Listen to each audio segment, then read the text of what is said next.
ang pagkadismaya sa bilis na hindi maramdaman. Nabigo ko sa high-speed rail ng Pilipinas. Iyan ang unang pumasok sa isip ni Harry. Isang negosyanteng taga-Britanya. Ilang araw pa lang ang nakalipas mula nang masubukan niya ang high-speed train sa South Korea. Ang bilis nitong lampas 300 kilometro bawat oras ay isang karanasan na yumanig sa kanyang buong katawan. Ang mga tanawin sa labas ng bintana ay naglalaho sa isang iglap. Ito ang tunay na high-speed rail. Ang naisip niya noon.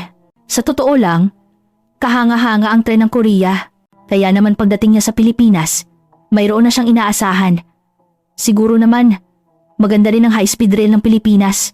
Bulong niya sa sarili, ngunit may kasamang pag-aalinlangan. Pero malamang, halos pareho lang din. Baka nga mas mabilis pa ang pakiramdam sa Korea. Ang tunay na bilis ay dapat nararamdaman ng katawan. Dala ang kaisipang ito, sumakay siya sa high-speed rail ng Pilipinas. Ngunit nang magsimulang umandar ang tren, walang nangyari. Walang yugyog, walang ingay. Ni hindi man lang niya maramdaman ang hanging dala ng bilis. Nagsimulang mainis si Harry. Ano to? Anong klaseng high-speed rail ito? Sa Korea, ramdam na ramdam niya ang bawat kilometro ng bilis sa kanyang katawan. Dito sa Pilipinas, para siyang hindi umaalis sa kinauupuan. Mas maganda pa ang tren sa Korea, naisip niya. Ngunit sa sandaling iyon, nang mapatingin siya sa labas ng bintana, ang lahat ng kanyang akala ay gumuho ng walang anumang tunog. Ano ang nangyayari sa high-speed rail ng Pilipinas? Mula sa sandaling iyon, ang kanyang pananaw sa mundo ay tuluyang mababago. Sanay na si Harry sa paglalakbay. Mahigit 10 taon na siyang ahente ng pagbebenta sa Britanya, palipat-lipat sa mga eroplano, tren at sasakyan, at palaging hinahabol ang oras sa iba't ibang panig ng mundo. Para sa kanya, ang paglalakbay ay paraan lamang upang makarating sa isang destinasyon. Mas mahalaga ang makarating sa tamang oras kaysa sa kaginhawaan. Isang araw, nasa South Korea si Harry kasama ang kanyang asawang si Emma at ang senior sa trabaho na si Daniel. Plano nilang sumakay ng high-speed rail mula Seoul patungong Busan. Narinig ko, lampas 300 kilometro bawat oras daw ang bilis nito, sabi ni Daniel. Tumango lang si Harry. Sa Europa, marami ng tren na ganoon kabilis. Mabilis nga, pero maingay at maalog naman, imposibleng makapagtrabaho. Sa isip ni Harry, ganoon ang lahat ng high-speed rail. Pagkaupo pa lang ni Harry, nag-vibrate ang kanyang telepono. Tawag mula sa opisina. Babalik ako agad, sabi niya at umalis sa kanyang upuan. Kasabay ng pagtayo niya, marahan at tahimik na umandar ang tren. Ang tumawag ay ang kanyang boss at gaya ng inaasahan, mahaba ang kanilang pag-uusap. Kailangan niyang ipaliwanag mula sa simula ang isang dokumentong naipasa na niya. Pinigilan ni Harry ang pagbuntong hininga at nagpatuloy sa pagpapaliwanag. Normal na ang mga ganitong tawag tuwing siya ay may business trip. Nang matapos ang tawag at bumalik siya sa kanyang upuan, isang nakabibinging ingay ang bumalot sa bagon. Ang pino ngunit tuloy-tuloy na pagyanig mula sa sahig ay umuuga sa kanyang buong katawan. Sa bawat pagpasok sa tunnel, isang matinding kirot ang kanyang nararamdaman sa loob ng kanyang ulo na nagpapangiwi sa kanya. Nakakainis, bulong niya. Hindi niya marinig ng malinaw ang sinasabi ni Daniel o ang usapan ng mga katabi nila. Sa kabilang dulo ng pasilyo, may isang taong natapunan ng inumin at natataranta. May sumisigaw, pero hindi maintindihan ang sinasabi. Si Emma ay hindi nagsasalita. Mahigpit na nakakapit sa braso ni Harry. Ramdam niya sa mga daliri nito ang matinding kaba. Walang sinabi si Harry. Dahil ganoon din ang nararamdaman niya, buong katawan niya ay naninigas. Hanggang sa makarating sila sa destinasyon, hindi siya nakapagtrabaho ng maayos. Ang pagbukas pa lang ng mga dokumento ay tila isang malaking hamon. Ang pagtitig lang sa screen ng laptop ay nakakapagod na. Pagbaba nila, agad silang sumakay ng taxi. Ang huling paghahanda ay sa loob na ng sasakyan ginawa. Bagamat naging matagumpay ang kanilang pulong, pagod at inis lamang ang naiwan sa isipan ni Harry. Ganito pala talaga ang high-speed rail sa Asia. Naisip niya habang pabalik sa hotel. Mabilis nga, pero hindi ka mapakali. Hindi ito lugar para magtrabaho. Nang gabing iyon, hindi gaanong nagsalita si Emma. Mahina lamang niyang sinabi, "Ganito rin ba kaalog ang susunod nating biyahe?" Hindi nakasagot si Harry. Kinabukasan, lumipad sila patungong Pilipinas. Habang nakatingin sa mga ulap sa labas ng bintana, naalala ni Harry ang biyahe nila kahapon. Kahit nakapagpahinga ang kanyang katawan, hindi pa rin nawawala ang pagod. Ang yugyug at ingay ay tila nananatili pa rin sa kaibuturan ng kanyang isipan. Naging maayos ang kanilang trabaho sa Maynila. Ang pulong ay umusad ayon sa plano at maganda ang naging tugon ng kanilang kausap. Nakahinga ng maluwag si Harry. Ang susunod ay isang mahalagang pulong sa Clark. Kapag natapos iyon, matagumpay na ang kanilang business trip. Ang problema lang ay ang paglalakbay. Habang papunta sila sa istasyon sa Bonifacio Global City, muling nag-vibrate ang telepono ni Harry. Nang makita niya ang pangalan sa screen, isang masamang kutob ang dumaan sa kanyang isipan, ang opisina. Walang sinabi si Emma, tinitingnan lamang ang mukha ni Harry. Tila naramdaman din ni Daniel ang tensyon at bahagyang nagdahan-dahan sa paglalakad. Nang sagutin niya ang tawag, ang kanyang boss nga. Magaspang ang boses nito, halatang nagmamadali. Hindi ko mahanap ang mga dokumentong ipinasa mo noong nakaraang linggo. Ipadala mo ulit ngayon din. Napapikit si Harry. Ilang beses na niyang ipinasa at kinumpirma iyon, pero wala nang saysay na makipagtalo ngayon. Sige po, gagawin ko agad. Ang tanging naisagot niya. Pagkababa ng telepono, napabuntong hininga si Harry. Kailangan niyang gawin ulit ang mga dokumento habang nasa biyahe patungong Clark. Ayos ka lang? Mahinang tanong ni Daniel. Ngumiti ng pilit si Harry. Sa totoo lang, hindi gaanong maganda ang pakiramdam ko. Habang nakikinig sa kanilang usapan, hinigpitan ni Emma ang hawak sa kanyang bag. Ang alaala ng nakaraang araw ay bumalik sa kanyang isipan.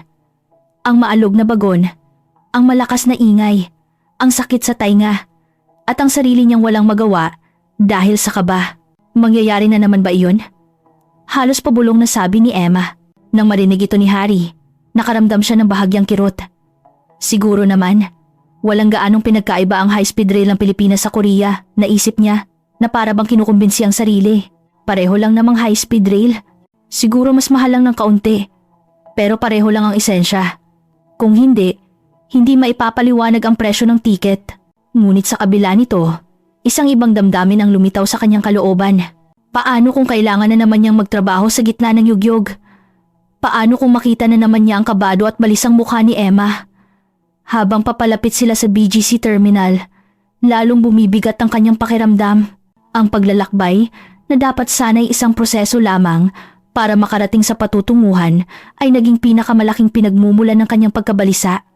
Pinanood ni Daniel ang dalawa at tahimik na naglakad sa unahan. Isa lang ang sigurado, wala nang atrasan. Ang tanging paraan para makarating sa Clark ay ang sumakay sa high-speed rail. Ang katotohanan iyon ay tahimik na nakatayo sa kanilang harapan. Pagpasok pa lang sa BGC Terminal, kusa nang nagdahan-dahan si Harry sa paglalakad. Ang mataas at malawak na bulwagan, kahit puno ng tao, ay hindi magulo. Ang daloy ng mga tao ay maayos. Lahat ay patungo sa direksyon ng mga tarangkahan. Maraming tao, pero hindi magulo. Bulong ni Harry. Napangiti si Daniel. Laging ganito dito sa terminal. Abala, pero organisado. Si Emma naman ay palingalinga sa paligid. Walang tumutulak, walang nakakaapak sa kanyang paa. Ibang-iba ito sa magulong pakiramdam na naranasan nila sa istasyon sa Korea. Ang tarangkahan para sa high-speed rail, ang Agila Express, ay malinaw na hiwalay sa mga ordinaryong tren. Ang mga kulay asul na karatula ay madaling makita, kaya imposibleng maligaw. Pati pala sistema, magkahiwalay, sabi ni Harry na may bahid ng pagkayamot. Tumingin si Emma sa kanya at biglang nagsalita. Pero sa ganitong paraan, mas mahirap magkamali ng platform, hindi ba? Hindi nakasagot si Harry sa sinabi nito. Totoo nga, kailangan nilang maglakad patungo sa isang partikular na lugar. Pero dahil dito, walang kalituhan. Hawak ang kanilang mga tiket na may asul na marka. Bumaba sila patungo sa platform sa ilalim ng lupa. Doon, tahimik na nakaparada ang isang tren na kulay puti at may mga asul na guhit sa gilid. Ang katawan nito ay mas makinis kaysa sa kanyang inaasahan. Ang unahan ay may bilugang hugis na walang anumang matutulis na dulo. Mukhang hindi biro ang presyo ng tiket nito. Hindi napigilang sabihin ni Harry. Naalala niya ang presyo. Kung halos pareho lang naman ang bilis, bakit napakamahal? Hindi pa rin nasasagot ang tanong na iyon sa kanyang isip. Si Emma ay tahimik na nakatayo sa tabi ni Harry. Ang mga anunsyo sa platform ay malumanay. Salit-salitan sa Filipino at Ingles. Walang tono ng pagmamadali. Dumating na ang oras ng pagsakay. Naglakad ang tatlo patungo sa kanilang bagon. Pagkaupo ni Emma, Agad niyang hinawakan ng mahigpit ang armrest. Ang alaala ng nakaraang araw ay nananatili pa rin sa kanyang katawan. Napansin ito ni Harry, ngunit wala siyang sinabi. Sa halip, isinuot niya ang kanyang noise-cancelling headphones at isinara ang kortina sa bintana. Maaalog din naman ito mamaya. Naisip niya habang binubuksan ang kanyang laptop. Kailangan niyang tapusin dito ang mga dokumentong ipapasa sa kanyang boss. Si Daniel naman, na nasa upuang malapit sa pasilyo, ay tahimik ding nagbukas ng laptop at nagsimulang magtrabaho. Si Emma, na nasa gitna nilang dalawa, ay huminga ng malalim at ipinikit ang mga mata. Malamang ay tumunog na ang musika para sa pag-alis, ngunit hindi ito narinig ni Harry. Ang mundo sa labas ng kanyang headphones ay tuluyang nawala. Ngunit sa kabila nito, nakaramdam si Harry ng matinding pagtataka. Walang yugyog, walang ingay. Hindi pa ba tayo umaandar? Pumasok sa kanyang isip. Ngunit wala siyang oras para tingnan ang kanyang relo. Kailangan niyang mag-focus sa pagtapos ng mga dokumento. Ibinalik ni Harry ang kanyang tingin sa screen. Sa sandaling iyon, walang sino man sa kanila ang nakakaalam na ang susunod na mangyayari ay yayanig sa kanilang mga pananaw sa buhay. Nakatutok si Harry sa screen. Maingat na tinitingnan ang bawat numero. Pinapalitan ang mga lumang datos ng mga bago. Sa normal na sitwasyon, ang pag-alog ng tren ay magiging dahilan upang magkamali ang cursor ng mouse at kailangan niyang ulit-ulitin ang pag-type. Ngunit sa araw na iyon, iba ang nangyari. Ang cursor ng mouse ay matatag na nakatigil kung saan niya ito gustong ilagay. Ang mga numero na karaniwang nagbabago sa kaunting paggalaw lang ay ngayon ay parang nasa isang matatag na mesa siya nagtatrabaho. Kakaiba. Kumunot ang noo ni Harry, ngunit kailangan niya magpatuloy sa trabaho. Isinantabi niya ang kanyang pagtataka. Sa sandaling iyon, isang mahinang tunog ang narinig niya mula sa kanyang tabi. Si Emma, kinukuha ang kanyang baso. Naalala ni Emma ang nangyari kahapon, kaya kaunting inumin lang ang kanyang inilagay. Ngunit uhaw na uhaw siya. Dahan-dahan niyang itinaas ang baso patungo sa kanyang bibig. Sinulyapan ito ni Harry at hindi napigilang ibalik ang kanyang tingin. Ang ibabaw ng tubig sa baso ay hindi gumagalaw. Kung hindi pa umaandar ang tren, natural lang iyon. Pero kung umaandar na sila, imposible ang kanyang nakikita. Uminom si Emma at napakurap sa pagtataka. Uminom siya ulit. Hindi pa rin natatapon ng tubig. Ayos lang. Bulong ni Emma sa sarili at bahagyang lumuwag ang kanyang balikat. Naramdaman ni Harry ang pangalawang pagtataka. At pagkatapos, may napansin siyang mas kakaiba pa. Ang mga tunog sa paligid. Walang nagtataas ng boses. Sa kabilang pasilyo, dalawang pasahero ang nag-uusap sa normal na lakas ng boses. Ang mga taong tumatayo at naglalakad ay hindi kailangang kumapit para mapanatili ang balanse. Natural ang kanilang paglakad. Walang anumang senyales ng pagkaalog na karaniwan sa mga tren. Hindi pa ba talaga tayo umaandar? Sa wakas, tinignan na niya ang kanyang relo. Sa sumunod na segundo, kumabog ng malakas ang kanyang dibdib. Matagal nang lumipas ang oras ng pag-alis. Hoy! Hindi niya napigilang sabihin. Kahit tanggalin niya ang kanyang headphones, walang nakabibinging ingay. Daniel, delayed ba tayo? May halong pagkainip sa boses ni Harry. Kahit tapos na ang kanyang trabaho, kung magpapatuloy ito, maaapektuhan ang kanilang susunod na schedule. Hindi inalis ni Daniel ang kanyang tingin sa screen at sumagot sa isang kalmadong boses. Delayed? Paanong mangyayari iyon? Pero hindi ko man lang maramdaman na gumagalaw tayo. Hindi mapigilan ni Harry. Isang high-speed rail pero napakatahimik na parang nakahinto. Habang pinapanood sila, bahagyang umurong si Emma. Ang mga pangyayari kahapon ay bumalik sa kanyang isipan. Lumalakas ang boses ni Harry. Tumitindi ang tensyon. Mahuhuli tayo nito. Anong silbi ng napakamahal na tiket? Nang marinig ito, bumalik ang kaba sa dibdib ni Emma. Nagiinit na naman ang ulo ng kanyang asawa. Ang paglalakbay ba ay magiging isang mabigat na pasanin na naman? Sa wakas, itinaas ni Daniel ang kanyang ulo at mahinahong sinabi, Harry, tingnan mo ang bintana sa kabila. Ang boses niya ay nakakagulat na kalmado. Bintana sa kabila? Kumunot ang noo ni Harry. Nag-aalala na nga siya, pero si Daniel ay napakakalmado. Lalo siyang nainis sa asal nito. Wala akong panahon para dyan. Mas malakas pa kaysa sa inaasahan ng boses ni Harry. Napatalon ang balikat ni Emma sa gulat. Matagal nang lumipas ang oras ng alis. Paanong Natigil sa pagsasalita si Harry. Alam niyang nadadala na siya ng kanyang emosyon pero hindi niya mapigilan. Ang karanasan sa Korea kahapon ang yugyog at ingay. Ang oras na nasayang lahat ng iyon ay nagpatong-patong. Ang lahat ng kanyang pinipigilan ay sumabog. Akala ko, pareho lang ulit. Bulong ni Harry na parang kinakausap ang sarili. Nang marinig ito ni Emma, kumirot ang kanyang puso. Pareho lang ulit. Sa tuwing maglalakbay sila, nagbabago ang ekspresyon ng kanyang asawa. Ang dating kalmadong tao ay nagiging iritable, balisa at malakas ang boses. Ang takot na naramdaman niya sa tren kahapon ay muling bumalik mula sa kaibuturan ng kanyang katawan. Harry, mahinang tawag ni Emma, ngunit hindi siya narinig. Nagbayad tayo ng mahal tapos ganito lang? Ang weird. Ang tingin ni Harry ay nakatuon kay Daniel, ngunit sa totoo lang, naghahanap lang siya ng mapagbubuntunan ng galit. Tinitigan lang ni Daniel si Harry. Hindi siya bumuntong hininga o sumigaw. Muli lang niyang sinabi, "Makinig ka sa akin. Tumingin ka roon." Itinuro niya ang bintana sa kabilang panig ng pasilyo. Dala ang inis, dahan-dahang lumingon si Harry. Sa totoo lang, wala siyang inaasahan. Malamang, pader lang ng istasyon sa ilalim ng lupa ang makikita niya. Iyon ang nasa isip niya. Ngunit sa sandaling iyon, ang tanawing bumungad sa mga mata ni Harry ay lubos na kabaligtaran ng kanyang inaasahan. Ang mga tanawin sa labas ng bintana ay dumadaan sa isang bilis na mahirap paniwalaan.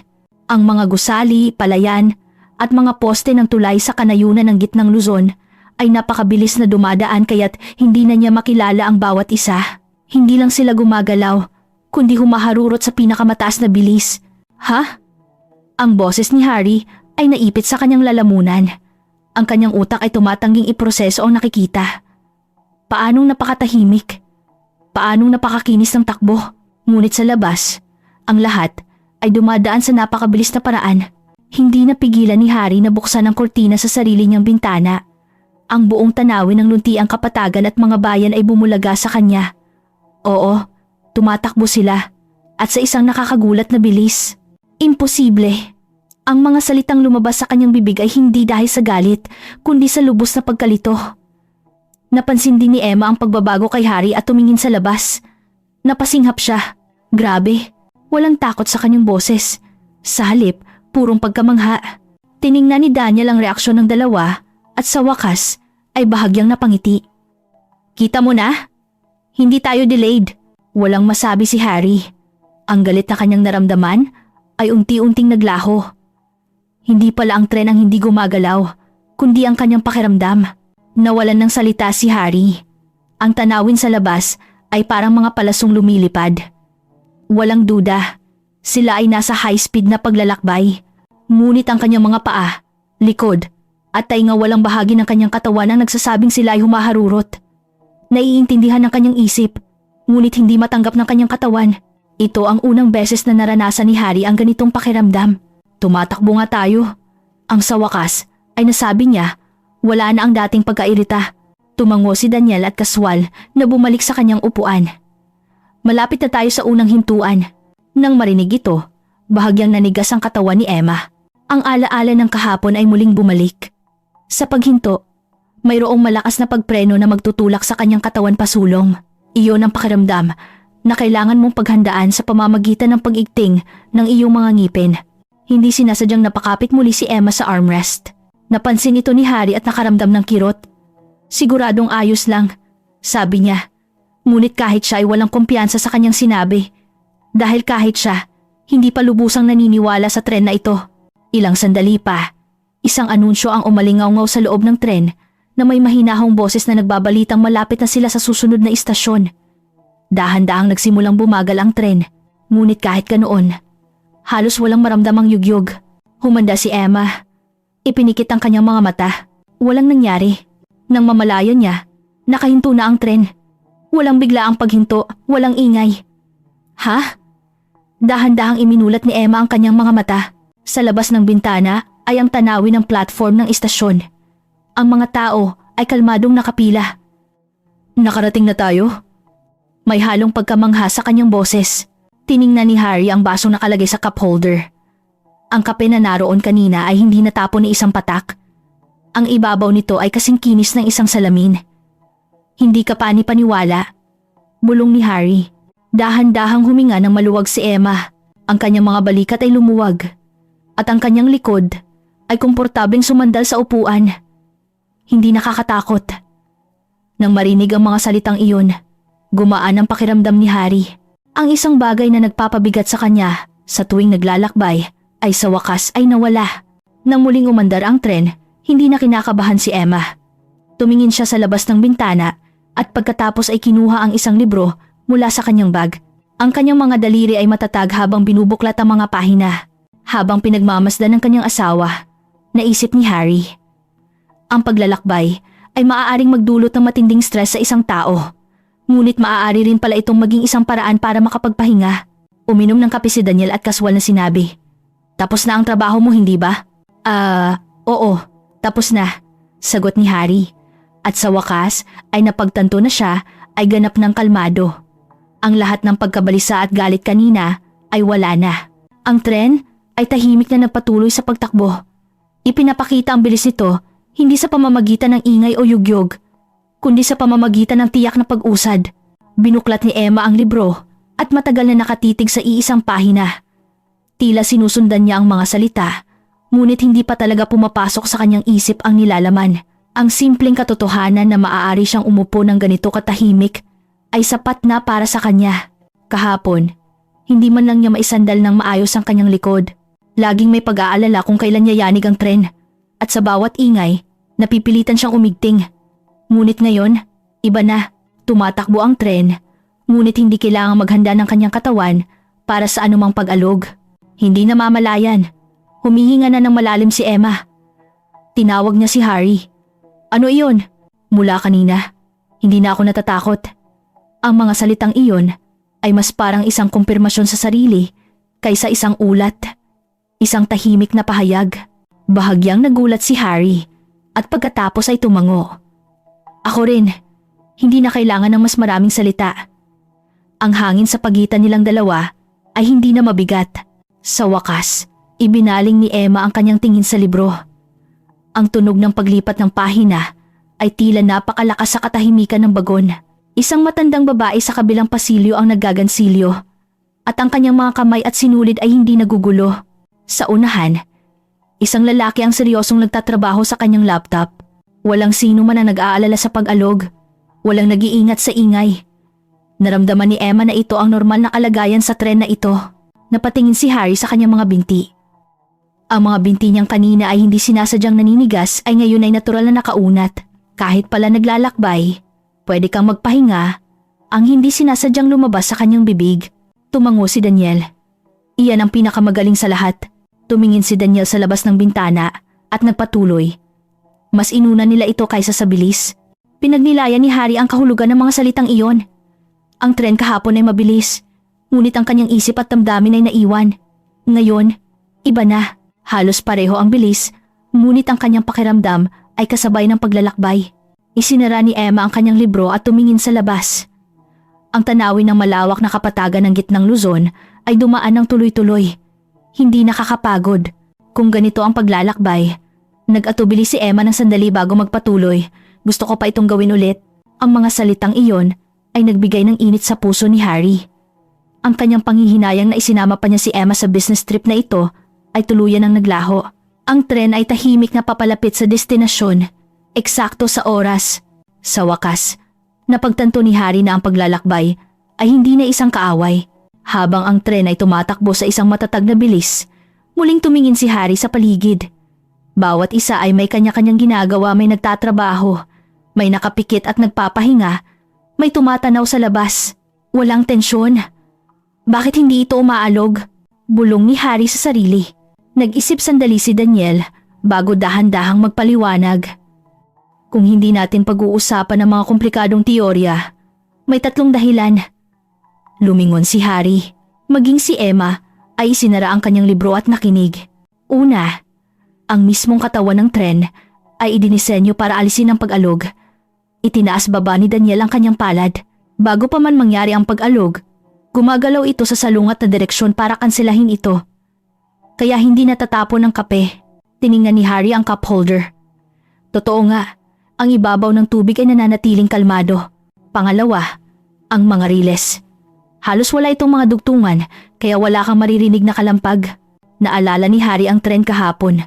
Ang walang tigil na ritmikong panginginig. Dito, wala siyang nararamdamang ganoon. At panghuli, ang hugis ng unahan ng tren. Tumingin si Daniel sa labas. Idinisenyo iyan para maayos na itulak ang hangin kapag pumapasok sa mga tunnel. Kaya hindi sumasakit ang tainga. Nagpakita ng pagkaunawa si Emma. Oo nga no. Ngayon, wala akong naramdaman. Kahapon, sa bawat pagpasok sa tunnel, naninigas ang katawan ko. Kapag pinagsama-sama mo ang lahat ng iyon, ito ang resulta katahimikan. Pagtatapos ni Daniel, natahimik si Harry sandali. Matapos marinig ang paliwanag, sa wakas ay natanggap na niya ang lahat. Hindi lang pala bilis ang mahalaga. Oo, maikling sagot ni Daniel.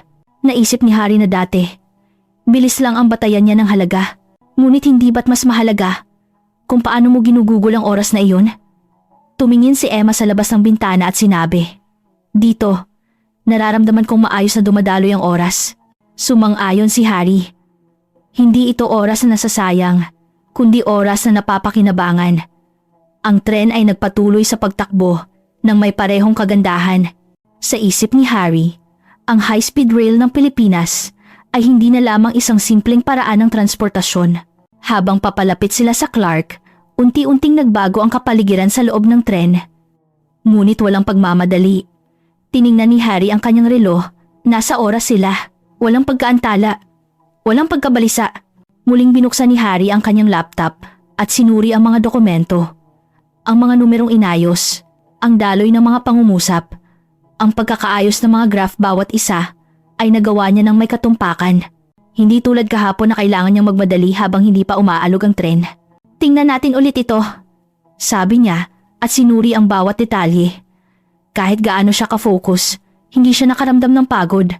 Isang kakaibang pakiramdam. Si Daniel ay nasa tabi rin niya, tinitingnan ang mga dokumento. Nag-uusap sila sa mahinang boses. Nagpapalitan ng mga maiikling komento. Hindi kailangang sumigaw, kaya ang kanilang usapan ay naging mas malinaw at organisado. Tumingin si Emma sa labas ng bintana. Ang mga tanawin malapit sa Pampanga ay dahan-dahang dumadaan. Kahit mabilis, malinaw pa rin nakikita, no? Tumango si Harry. Ang tanawin ay hindi basta naglalaho. Dumadalo ito sa bilis na kayang sundan ng mata. Ang iyong isip ay hindi naiiwan. Hindi nagtagal, umalingaw ang anunsyo ng pagdating sa Clark. Hindi nag-ingat si Emma. Si Harry ay hindi na rin kinakabahan. Bago pa nila mamalayan, nakahinto na ang tren. Nandito na tayo, sabi ni Daniel habang tinitingnan ang kanyang relo. Eksakto sa oras. Tumayo si Harry at bahagyang nagunat. Ibang-iba sa kahapon. Magaan ang kanyang mga paa, malinaw ang kanyang isip. Pagbaba nila sa platform, malinaw na naramdaman ni Harry. Handang-handa siya. Lumingalinga si Emma. May banayad ng ngiti sa kanyang mukha. Ayos ka lang? Tanong ni Harry. Ngumiti si Emma. Oo. Nang makita ang ngiting iyon, nakumpirma ni Harry sa kanyang sarili. Ang biyaheng ito ang magtatakda ng resulta ng kanilang araw. Ang kanilang pulong ay naging mas matagumpay kaysa sa inaasahan. Ang kanyang mga salita ay tuloy-tuloy at kalmado niyang nasagot ang mga tanong ng kausap. Ang kanilang kooperasyon ni Daniel ay natural. Hindi nakaligtas kay Harry ang pagbabago sa ekspresyon ng kanyang mga kausap nang maramdaman nilang mayroon silang magandang kasunduan. Makalipas ang ilang oras, natapos ang pulong. Ang resulta, tagumpay. Nakuha natin, sabi ni Daniel habang pabalik sila. Tumango ng mariin si Harry. Oo, at sa totoo lang, tingin ko malaking tulong ang biyahe natin kanina. Tahimik ding tumango si Emma. Dahil hindi sila naubusan ng lakas at pasensya sa paglalakbay, mayroon silang sapat na enerhiya sa isip at katawan. Ito ay direktang nakaapekto sa kanilang mga salita at desisyon. Naisip ni Harry, ang kalidad ng paglalakbay ay nakakaapekto sa kalidad ng trabaho. Hindi ito isang teorya lamang, kundi isang katotohanang napatunayan ng kanyang katawan. Ilang araw pagkatapos bumalik sa Britanya, nasa isang pulong si Harry sa opisina para sa kanyang ulat sa business trip. Kumusta ang biyahe niyo sa Asia? Tanong ng isang kasamahan habang inilalatag ang mga dokumento. Sumagot si Harry. Naging matagumpay ang parehong pulong. Isang mahinang bulungan ng paghanga ang narinig sa paligid. May pumalakpak. Ngunit hindi doon nagtapos si Harry. Pero hindi iyon ang gusto kong sabihin. Nagtatakang tumingin ang kanyang mga kasamahan. Bihira siyang magsalita tungkol sa mga tren. Dahan-dahang pinili ni Harry ang kanyang mga salita. Sa totoo lang, nagreklamo ako ng husto sa high-speed rail ng Pilipinas. Nagreklamo? Mabagal ba? Sabihin mo sa kanila, bilisan pa nila. Nagtawanan sa silid. May nagsabing, nagbibiro ka ba? Ang bilis kaya niyan? Umiling si Harry. Seryoso ako. Akala ko, hindi kami gumagalaw. Biglang tumahimik ang lahat. Tumatakbo na pala kami. Pero hindi ko na malayan.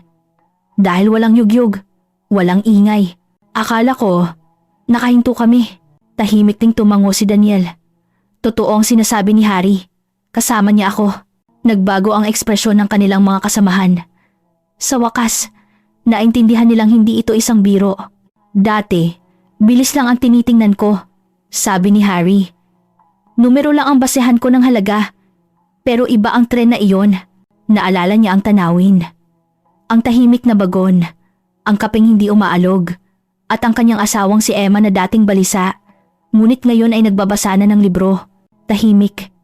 Nakakapagtrabaho ka. Nakakapagpahinga ka. At ang pinakamahalaga, ang asawa kong kasama ay hindi nakaramdam ng takot. Pinagdudahan ko ang bilis, ngunit natalo ako ng katahimikan. Malinaw na sinabi ni Harry. Tingin ko, ganoon dapat ang paglalakbay. Hindi nakakapagod. Hindi nagnanakaw ng iyong atensyon. Sa halip, pinapanumbalik nito ang iyong isip at katawan. Isang tao ang bumulong. Kung hindi mo mararanasan, hindi mo malalaman. Tumango si Harry. Tama, tanging ang mga nakaranas lang ang makakaintindi. Pagkatapos ng pulong, nag-message si Harry kay Emma.